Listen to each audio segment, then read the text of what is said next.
మిత్రులందరికీ నమస్కారం. భక్తిపథం 6457 ఛానల్కు స్వాగతం. మా కిందటి వీడియోలో మాట గురించిన విశ్లేషణ కొంతవరకు చెప్పుకున్నాం. ఇంకా చెప్పుకోవాల్సి ఉన్నదని కూడా ఆ రోజు చెప్పుకోవడం జరిగింది. ముఖ్యంగా మనిషి జీవితానికి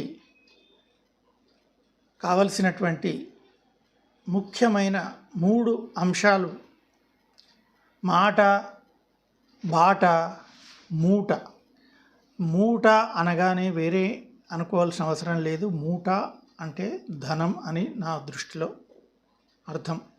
కాబట్టి మనిషి జీవితం ఈ రోజుల్లో సాఫీగా గడిచిపోవాలి, ఉత్తమంగా గడిచిపోవాలి, సంతోషంగా గడిచిపోవాలి అంటే ఈ మూడిటి అవసరాలు, ఈ 3 తప్పనిసరి అయి ఉన్నాయి. కాబట్టి ఈ మూడిటిని మనం గనక సరిగ్గా చూసుకున్నట్టయితే తప్పకుండా ఎవరికి వారం సంతోషంగానే మన జీవితాలు గడుపుకుంటూ పోతాం. అయితే మాట గురించిన విశ్లేషణ మరికొంత చెప్పాలని అనుకుంటున్నాను ఈ వీడియోలో. అది ఈ మాట అనేది అత్యంత ముఖ్యమై ఉన్నది. మాట యొక్క విలువను మనం ప్రతి ఒక్కరం గుర్తించాలి. ఈ మాట గురించి చాలా పురాణాల్లోనూ శాస్త్రాల్లోనూ అనేకంగా చెప్పి ఉన్నారు.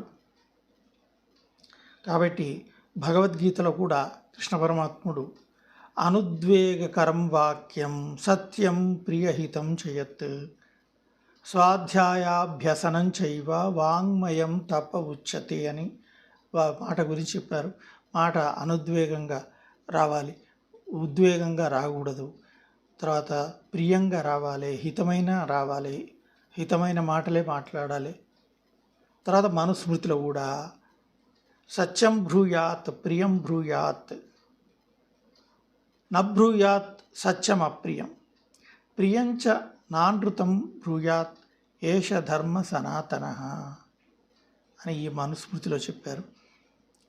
మనం సత్యాన్నే పలకాలి, అసత్యం ఆడకూడదు, అందులో సందేహమేమీ లేదు. అయితే సత్యమే పలకాలి, కానీ ఎదుటి మనిషికి అది అప్రియమైనప్పుడు, అది ఇష్టం కానప్పుడు, మనం ఆ సత్యాన్ని చెప్పడం కూడా ఎదుటి మనిషికి ఇబ్బందికరంగా పరిణమించినప్పుడు, బాధ కలిగించినప్పుడు, అటువంటి సందర్భాల్లో మనం సత్యం కూడా చెప్పకుండా ఉండవచ్చు అని ఆ ఉద్దేశం.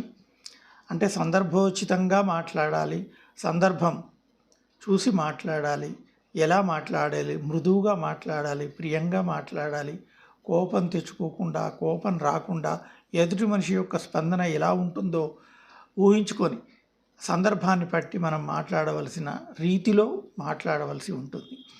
ఇందులో ఇంతే కాకుండా శబ్దబ్రహ్మ ఆంజనేయుడు, హనుమంతుడు ఒకసారి కలిసినప్పుడు రాముల వారిని, రామలక్ష్మణులు ధనుర్బాణాలు పట్టుకొని అరణ్య ప్రవేశం చేసినప్పుడు అరణ్యంలో హనుమంతుడు కలుస్తాడు కదా. హనుమంతుడు కలిసిన వెంటనే అతను 3 ప్రశ్నలు వెంటనే అడుగుతాడట. ఏంటి ఆ 3? మీరెవరు, ఎందుకు వచ్చారు,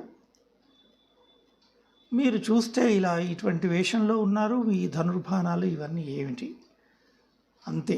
ఇవే 3 అడుగుతాడట. ఇవి 3 అడిగినంత మాత్రం చేతనే రామచంద్రస్వామి లక్ష్మణుడితో, లక్ష్మణ, హనుమంతుడు వేదాలను చదివి ఉన్నాడు, వ్యాకరణాది తర్కశాస్త్రాలన్నింటినీ కూడా అధ్యయనం చేసి ఉన్నాడు. కాబట్టి హనుమతోటి మాట్లాడడం చాలా జాగ్రత్తగా ఉండు అని లక్ష్మణుణ్ణి హెచ్చరిస్తాడు.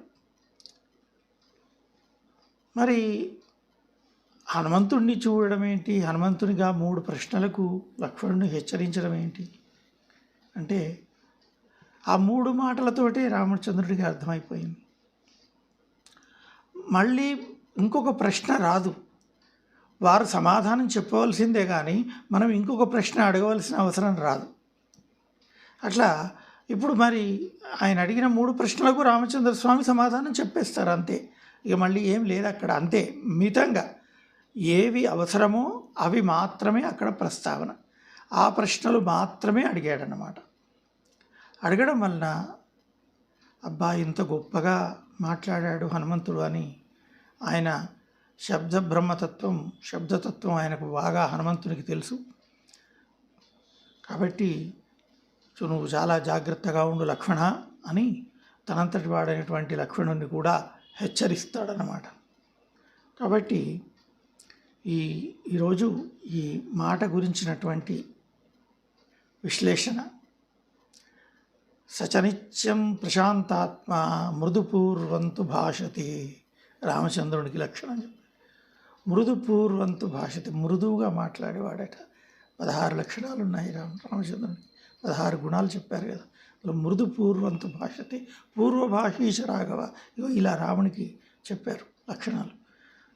ఎదుటివాడు మాట్లాడాలి, ఎదుటి మనిషి మాట్లాడితేనే మనం మాట్లాడాలి అని అనుకోవాల్సిన పని లేకుండా తనంతట తనే మాట్లాడేవాడు. చిన్నవాడు కానీ పెద్దవాడు కానీ ఎవరైనా సరే ఎవరితో మాట్లాడినా ఎలా మాట్లాడాలనో తెలుసుకొని సందర్భాన్ని చూసి ఎదుటి మనిషికి నొప్పి లేవకుండా, ఎదుటి మనిషి బాధపడకుండా చక్కగా మాట్లాడగలిగే అలవాటును మనం చేసుకోగలిగి ఉంటే మన జీవితం సుఖవంతం అవుతుంది. కాబట్టి మిత్రులందరికీ నా కోరిక, అందరం కూడా చక్కటి భాషను అలవాటు చేసుకొని, చక్కగా మాట్లాడడం అలవాటు చేసుకొని, చక్కగా మాట్లాడే అలవాటును మన మనసుకు ఆలోచనలు కూడా చక్కగా ఉండాలి. చక్కగా ఆలోచిస్తే చక్కగా మాట వస్తుంది. ఆలోచనలో కూడా తేడాలు రావద్దు, ఆలోచన ఉండాలి కదా. కాబట్టి చక్కగా ఆలోచిస్తూ, చక్కగా మాట్లాడుతూ, మంచి మాటలు మాట్లాడి, మృదువుగా మాట్లాడి, మితంగా మాట్లాడి, అవసరం ఉన్నంత వరకే. ఇప్పుడు మనం ఎవరినన్నా చూసి రాపో, ఫలానా వ్యక్తి ఉన్నాడా చూసి రాపో అని ఎవరినైనా మనం పంపించామనుకోండి, చూసి ఆయన వచ్చాడు అనుకోండి, లేడు అనే సమాధానం ఒకటే చెప్పాడు అనుకోండి, సపోజ్, ఎటు పోయిందట అని మనం మళ్ళీ తిరిగి ప్రశ్న వేసామనుకోండి, దానికి సమాధానం చెప్పగలడు ఆ వ్యక్తి? చెప్పలేడు. కాబట్టి పోయిన వ్యక్తి అక్కడ చూసి రమ్మన్నాడు నిజమే, కానీ ఆ వ్యక్తి అక్కడ లేకపోతే ఎటు వెళ్ళాడు, ఎప్పుడు వస్తాడు కనుక్కోవాలి కదా. కనుక్కున్న తర్వాతనే మనకు చెప్తే అది సంపూర్ణమవుతుంది. కాబట్టి అలా కాకుండా కేవలం పోవడం, చూసిరా అంటే చూసి రావడం, చూసి వచ్చినవా అంటే చూసి వచ్చిన, ఎటు పోయిందట అంటే ఏమో తెలియదు అంటే మళ్ళీ అడిగిరా పోని మళ్ళీ పంపుతామా? కాబట్టి కొంతమంది అలా కూడా ఉంటారు. కాబట్టి మనం మాట అనేది చాలా చాలా ముఖ్యమై ఉన్నది. తర్వాత ఇంకొక విషయము, అక్కడ ఒక సందర్భం లోపల సీతను చూసి తిరిగి వచ్చినప్పుడు జాంబవంతుడు పిలిచి అడిగినప్పుడు, ఏమి హనుమ, ఏమి సంగతి అని అడిగితే చాలాసేపు కథంతా బయలుదేరినప్పటి నుంచి తిరిగి వచ్చినంత వరకు చాలా కథను ఆ మాటల రూపంలో అదంతా చెప్తాడు. అదే రామచంద్రుడి దగ్గరికి వెళ్ళినప్పుడు మాత్రం క్లుప్తంగా 3 ముక్కలే చెప్తాడు. లంకకు వెళ్ళాను, సీతను చూశాను, సీత యొక్క రూపం ఇలా ఉంది, అంతే. సీత ఈ విధంగా బాధపడుతూ ఇలా ఉంది అని కొంచెం వర్ణిస్తాడు సీతను, అంతే. ఆయనకు కావాల్సింది అంతే కదా, ఆయనకు కావాల్సింది అంతే. కాబట్టి అతను రాజు ప్రభు, రామచంద్ర ప్రభు. కాబట్టి ప్రభువుతో మాట్లాడడం మనము మన ఇష్టం అన్నట్టు 10 మాటలు మాట్లాడితే కుదరదు కదా. కాబట్టి అక్కడ గవే 3 మాటలు గంతే మాట్లాడతాడు. అది నిరూపించాడు రామచంద్ర స్వామి, నిరూపించాడు. శబ్దతత్వం అనేది హనుమంతునికి చాలా తెలుసు. కాబట్టి శబ్దరూపుడు, శబ్దతత్వాన్ని బాగా ఆకలింపు చేసుకున్నటువంటి హనుమంతుడు. కాబట్టి మనకు హనుమంతుడు శబ్దస్వరూపుడు. మనము శబ్దం పరంగా మనకు బాగా రావాలంటే హనుమంతుడిని పూజించాలి, హనుమంతునికి దండం పెట్టాలి.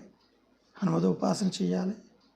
ఇవన్నీ చేస్తే మనకు కూడా అనేక మంచి జరుగుతుంది. మనం కూడా మంచిగా మాట్లాడగలుగుతాం, అన్నీ చేస్తాం. అయితే ఇందులో నేను ఈ వీడియోలో కొంత మాట గురించిన విశ్లేషణ చెప్పుకున్నాం. ఇప్పుడు నేను చెప్పిన ప్రకారంగా మాట, బాట, మూట అని కూడా చెప్పాను కదా. అయితే ఈ అనేక సందర్భాల్లో ఇప్పుడు మనం బాట గురించి కూడా తెలుసుకోవాలి. మన బాట ఎవరు వేస్తారు, ఎవరికి వారే వేసుకోవాలి. పెద్దవారు చెప్తారు, గురువులు చెప్తారు, సహచరులు చెప్తారు. ఎవరు ఏం చెప్తారో మనం తెలుసుకోగలిగే జ్ఞానం మనం సంపాదించుకోవాలి. మనం ఆ జ్ఞానం సంపాదించుకొని విచక్షణ మనకున్నది. ఏది మంచి ఏది చెడు అని తెలుసుకోగలిగే విచక్షణ మనకు భగవంతుడు ఇచ్చాడు. అదే జంతువులకు, పక్షులకు లేదు. అవి కేవలం వాటి యొక్క ప్రకృతి ఏదో అంతవరకు మాత్రమే ఒక్కటే చేయగలవు, కానీ మేధస్సుతో అవి పని చేయలేవు. కాబట్టి మనకు భగవంతుడు మేధస్సు ఇచ్చాడు, ఆలోచన శక్తి ఇచ్చాడు, మనస్సు ఇచ్చాడు, బుద్ధినిచ్చాడు. సంకల్ప వికల్పాత్మకం మనః. ఒకసారి కావాలనిపిస్తుంది, ఒకసారి వద్దనిపిస్తుంది, ఒకసారి చేయాలనిపిస్తుంది, ఒకసారి అవసరం లేదనిపిస్తుంది, చేస్తే ఏమవుతుంది అనిపిస్తుంది. ఇట్లా రకరకాలుగా ఒకరు చెప్పినప్పుడు మనకు నచ్చదు, ఇంకొకరు చెప్పినప్పుడు నచ్చుతుంది. అతను చెప్పినప్పుడు నచ్చకపోవడానికి, ఇతను చెప్పినప్పుడు నచ్చడానికి, ఒకసారి వద్దనిపించడానికి, ఒకసారి కావాలనిపించడానికి కారణాలు ఏముంటాయి? అదే మనస్సు. మనసు లోపల పరిపరి విధాల అనుకోవడమే మనస్సు. కాబట్టి అలా అనుకున్నటువంటి దాన్ని నియంత్రించడం, బుద్ధి కంట్రోల్లో పెట్టుకోవాలి. బుద్ధి నియంత్రిస్తుంది. నిశ్చయాత్మక బుద్ధి అన్నారు. అందుకే బుద్ధి నిశ్చయిస్తుంది. మనస్సు కోరుతుంది, కోరినంత మాత్రాన బుద్ధి నిశ్చయిస్తుంది. మనకేవో ఫలానవి తినాలనిపిస్తుంది, కానీ మనం తినకూడదు కదా, అవి మనం తినరాదు కదా, తినకూడదు కదా అని మన వెంటనే మనకే అనిపిస్తుంది. అంటే నిర్ణయం ఎవరు చేస్తారు? బుద్ధి చేస్తుంది. అయితే ఆ ఏ విధంగా నిర్ణయించుకుంటారో అలాగే బాట నిర్దేశం. గురువులు బాట నిర్దేశం చేస్తారు. తల్లిదండ్రులు మన బాట నిర్దేశం, ఇలా పోనాయనా, ఇలా చెయ్యి అంటారు. మనం దాని గురించిన ఆలోచన చేయాలి. చేయగలిగే శక్తి మనకున్నది, చేయాలి. చేసి దాని రకంగా మనం ముందుకు వెళ్ళవలసి ఉంటుంది. కాబట్టి బాటను కూడా మనం ఎన్నుకున్న దానిపైనే ఆధారపడి ఉంటుంది. మంచి బాట కావాలి, మంచి మాటతో పాటు మంచి బాట కూడా కావాలి. కాబట్టి ఈ విషయాలు, ఈ మాట, బాట, మూట, దీనికి సంబంధించినటువంటి విశ్లేషణలో భాగంగా ఇంకా అనేక విషయాలు చాలా. ఇప్పుడు భార్యతో మాట్లాడినప్పుడు మనకేమిటి, మన కోసం వస్తుంది, జీవితాంతం మనతోటి ఉండే భార్య. ఆ భార్యతోటి మాట్లాడినప్పుడు ఏవో కొన్ని తగాదాలు వస్తాయి. మన మాట వల్లనో, ఆవిడ మాట వల్లనో రకరకాల తగాదాలు వస్తాయి. అత్త కోడళ్ళ తగాదాలు వస్తాయి, ఎన్నో తగాదాలు, అన్నదమ్ముల మధ్య తగాదాలు. ఈ మాటల వల్ల చాలా వస్తూనే ఉంటాయి, మనం రోజు చూస్తూనే ఉన్నాం.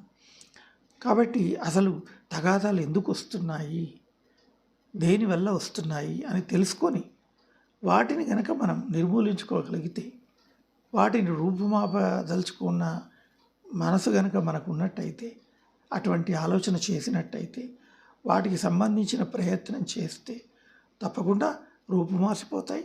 మనందరి జీవితాలు కూడా సుఖవంతమవుతాయి, చక్కగా జీవించగలుగుతాము. ఇంతటితో ఈ వీడియో ముగిస్తాం. మా వీడియో నచ్చినట్టయితే మీరు లైక్ చేయండి, షేర్ చేయండి, మా ఛానల్ సబ్స్క్రైబ్ చేయండి. నేనేదో మీ అందరికంటే గొప్పవాడిని, నేనేదో చెప్తాను అని మీ ముందుకు రాలేదు. నాకు తోచినటువంటి నాకు ఉన్నటువంటి అభిప్రాయాలను మీతో షేర్ చేసుకునే ఉద్దేశంతో మాత్రమే ఈ వీడియోలో మీకు చెప్పుకుంటున్నాను. అంతేగాని వేరే ఉద్దేశం ఏం లేదు, అన్యథా భావించవద్దు. ఈ వీడియోను తప్పకుండా లైక్ చేసి షేర్ చేయగలరు, మమ్మల్ని ఎంకరేజ్ చేయగలరు. మరుసటి వీడియోలో మరికొన్ని ముఖ్యమైనటువంటి అంశాలను తీసుకొని, ఎవరెవరు ఏ విధంగా మాట్లాడితే ఏ విధంగా వస్తున్నాయి, పంచాయతీలు ఎలా వస్తున్నాయి, ఎలా తీర్చుకుంటున్నారు, ఎలా తీరుతాయి, పెద్దల ఇన్వాల్వ్మెంట్ ఉంటే ఎలా ఉంటుంది, లేకుంటే ఎలా ఉంటుంది, అసలు బాట ఏ విధంగా మనము బాటను ఎంచుకోవాలి, ధనం విషయంగా ధనం ఉన్నవాళ్ళు ఎలా ఉంటారు, లేనివాళ్ళు ఎలా ఉంటారు, లేనివాడు లేనివాడితో ఎలా ఉంటాడు, ఉన్నవాడు లేనివాడితో ఎలా ఉంటాడు, ఇవన్నీ అనేక విషయాలు. ఇది చాలా పెద్ద సబ్జెక్టు, ఒక అగాధం.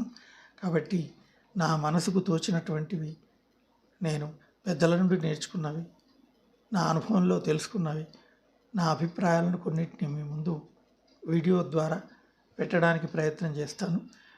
దయచేసి మీరందరూ కూడా అన్యథా భావించకుండా నా వీడియోను లైక్ చేసి, షేర్ చేసి, మా ఛానల్ను సబ్స్క్రైబ్ చేయాలని మరీ కోరుతున్నాను.